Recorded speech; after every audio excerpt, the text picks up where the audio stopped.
Hi everybody, it's Honest John again. Now, it is said that when we die, our whole life flashes before our eyes. Whether this is actually true or not, well, I guess we'll all find out when we die. But it seems to me that if you die suddenly, you might not have time to see it all. What we remember and how we remember it is a cause for some debate among people who do research in that area. When I was in grammar school, I was an altar boy. And at that time, the Catholic Mass was said in Latin. Now, we didn't speak Latin.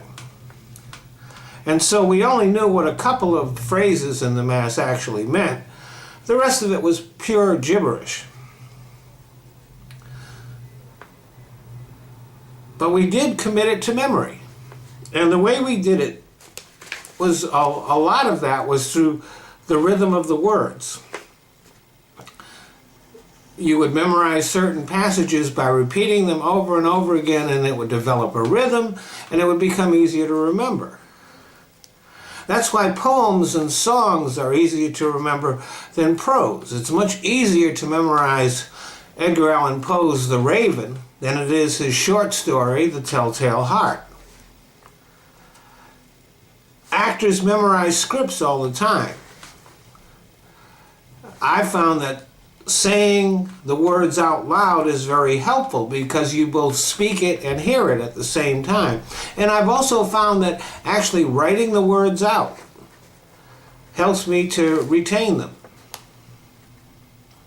And an emotional piece of dialogue is easier to remember than one that just contains information. And that applies to real life too. An experience that is fraught with emotion is easier to recall than one that is not.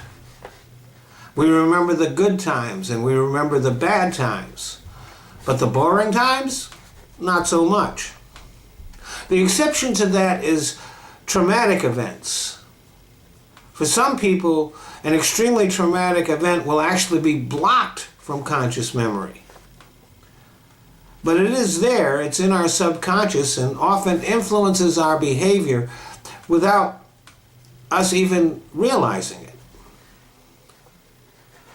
But memory is also affected by sight, smells, sounds, and many other variables. Experiencing one thing may trigger a memory of something that is similar or may not seem related, but there is something in that experience that we're having that actually triggers that memory.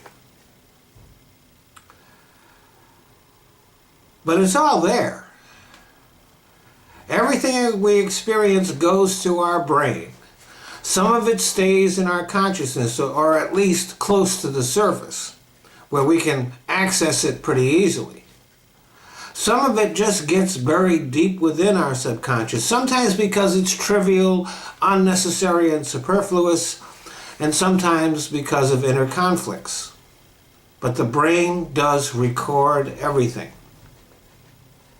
But if it all stayed on the surface, we'd be unable to focus on what's currently going on. It would just be a distraction, and it would interfere with living our lives. Old memories have to fade so that we can make new ones. Thanks for listening.